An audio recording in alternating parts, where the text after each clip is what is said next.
지난 9일 뉴욕 주지사실에 따르면 뉴욕주는 캐시 워커 주지사가 서명한 2022-2023 회계연도 예산 속 신설된 주택 소유주 재산세 환급 프로그램을 통해 재산세 감면 프로그램인 베이직 스타 프로그램 수혜자 중 연소득이 25만 달러 미만인 가구와 인핸스드 스타 프로그램의 수혜를 받고 있는 주민의 기존 혜택의 일정 비율인 재산세 환급을 제공할 계획입니다. 주지사실에 따르면 수혜 자격이 있는 뉴욕 시내 주택 소유주의 경우 50만 가구에 평균 425달러의 재산세 환급이 이뤄지게 되며 뉴욕시의회에서는 평균 혜택은 970달러로 200만 가구 이상의 혜택이 돌아가게 됩니다. 해당 프로그램은 연소득과 재산세의 비율에 따라 재산세 환급 금액이 결정되는데 예를 들어 연소득이 7만 5천 달러 미만인 시주택 소유주의 경우 재산세 환급금이 약 1,050달러로 추산됩니다. 주지사실에 따르면 재산세 환급 혜택은 텍스 크레딧 형태로 지급되며 올해 세금 보고를 한 경우 올 가을 환급받을 수 있습니다. 한편 뉴욕주는 이외에도 이번 회계연도 예산에서 스몰 비즈니스를 돕기 위해 코로나19 팬데믹 관련 비용에 대한 2억 5천만 달러의 텍스 크레딧을 제공할 계획입니다. 뉴욕시의 5개 식당 연구화 절차가 지연되면서 수많은 5개 식당 구조물이 방치되고 있습니다. 헛간 형태의 구조물은 창고처럼 쓰이거나 쓰레기가 쌓이다 못해 매트리스를 끌고 온 노숙자도 발견돼 관리가 절실한 상황입니다. 지난 주말 맨해튼 32가 코리아타운을 찾은 결과 양쪽에 늘어선 5개 식당 중 제대로 운영되는 곳은 손에 꼽을 정도였고 작년만 해도 북적이던 5개 식당엔 화분과 각종 집기, 쓰레기 더미가 자리 잡았습니다.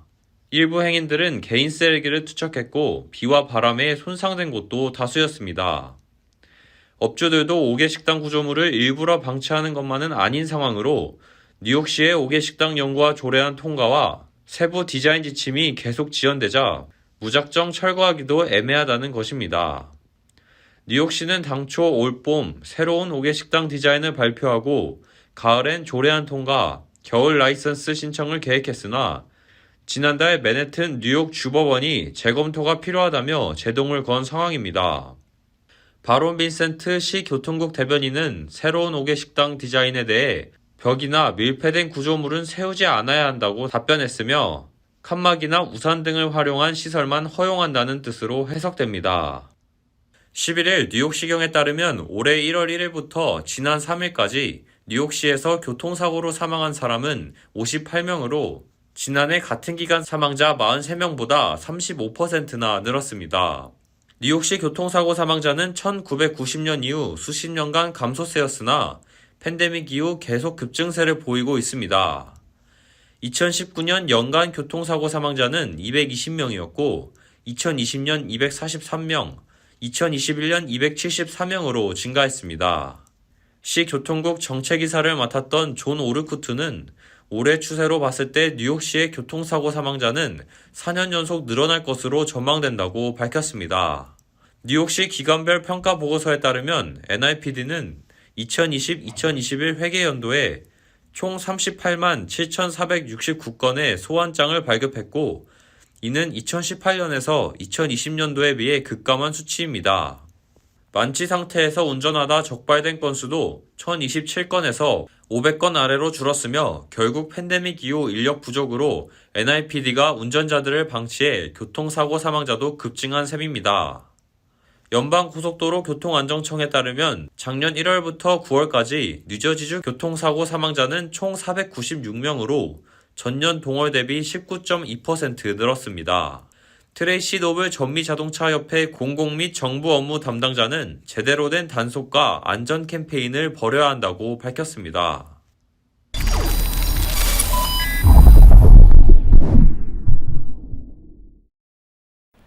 아이오와주의 한 나이트클럽에서 총격 사건이 발생해 2명이 숨지고 10명이 부상을 입었습니다.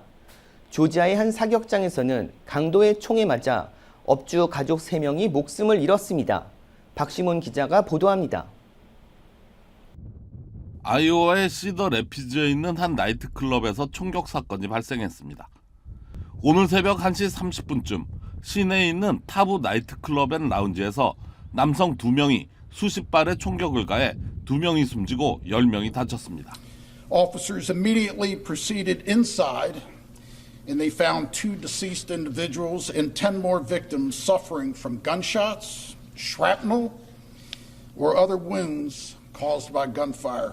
당시 현장에서는 150명가량의 많은 사람들이 있었고 총격으로 나이트클럽 주인은 아수라장이 됐습니다. 2명의 용의자들은 총격 후 복잡한 틈을 타 도주한 것으로 추정됩니다. 경찰은 아직까지 정확한 동기는 파악하지 못하고 있으며 희생자 중 1명이 표적이었던 것으로 보고 수사를 진행 중입니다. 한인들이 많이 거주하고 있는 애틀란타 인근 그랜트빌에 있는 한 사격장에서 강도 사건이 발생해 업주 가족 3명이 목숨을 잃었습니다. 피해자는 사격장의 업주인 75세의 토마스 호크 씨와 그의 아내, 그리고 17세의 손자로 알려졌습니다. 신고를 받고 출동한 경찰은 현장에서 업주 가족 시신 3구와 함께 40정의 총기류, 그리고 감시 카메라까지 도난당한 것을 확인했습니다. I've been here 8 years and we've never had nothing like this. 사건 당시 17세의 손자는 봄방학을 맞아 조부모를 돕기 위해 이곳을 들렸다고 전해져 안타까움을 더하고 있습니다. 경찰은 용의자의 검거를 위해 $15,000의 현상금을 내걸었습니다. KBS 뉴스 박시몬입니다. 산호세에 위치한 홈디포에서 대형 화재가 발생했습니다. 뉴욕 맨하탄에서는 맨홀이 폭발하면서 시민들과 관광객들이 놀라 큰 소동이 벌어졌습니다. 홈디포 건물에서 거대한 불길이 치솟습니다. 화재로 거의 반블럭 정도가 불길에 휩싸였습니다. 치솟은 검은 연기 기둥은 인근 지역을 뒤덮습니다. 화재가 발생하자 산호세 소방국은 한때 인근 지역 주민들에게 대피령을 발령했습니다. 다행히 인명피해는 없는 것으로 알려진 가운데 소방당국은 화재 원인을 조사 중입니다. 이와 관련해 소셜미디어에는 화재 당시 홈디포 건물 내 장면과 직원들이 대피하라고 비명을 지르는 모습 등이 게시됐습니다.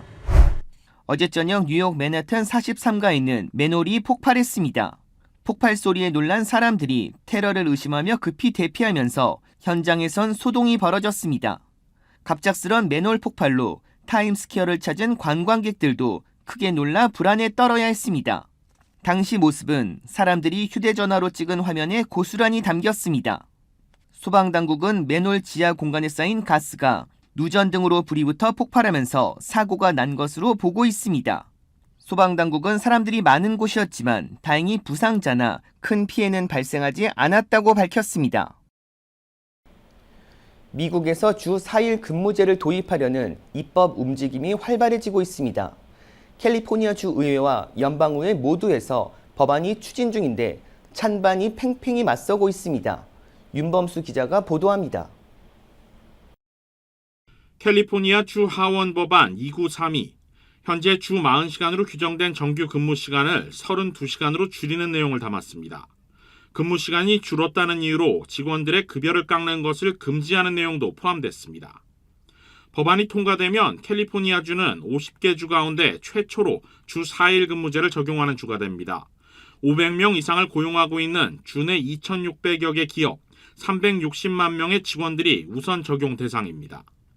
민주당 주도로 추진되는 법안은 그러나 경제적 파급력이 매우 큰 내용이 담긴 만큼 아직 전체 회의까지는 상정되지 않았고 소위원회에서 계속 수정이 이뤄지고 있습니다.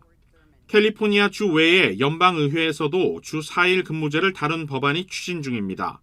마크 다카노 연방 하원의원이 발의한 법안 역시 주 40시간에서 32시간으로 공정근로 기준법을 수정하는 내용을 담았는데 100여 명에 달하는 진보 성향 의원들과 노조연맹을 중심으로 지지가 늘어나고 있습니다. We know that the country of Iceland has experimented with a reduced work week and has found that productivity did not suffer as a result. 근무시간 단축에 찬성하는 측은 팬데믹 이후 일과 삶의 균형을 생각하는 노동시장의 변화가 뚜렷해진 만큼 5일제 근무를 다시 생각해봐야 한다는 입장입니다. 그러나 주 4일 근무로 인해 인건비가 오르고 고용주의 부담이 가중되면 이는 또 다른 물가 상승 압력으로 작용할 것이라는 반대 목소리도 만만치 않습니다. OECD 가입 국가 기준 미국 내 노동자들의 연간 평균 노동시간은 멕시코와 한국, 러시아와 이스라엘에 이어 5번째로 많은 것으로 집계되고 있습니다. KBS 뉴스 윤범수입니다.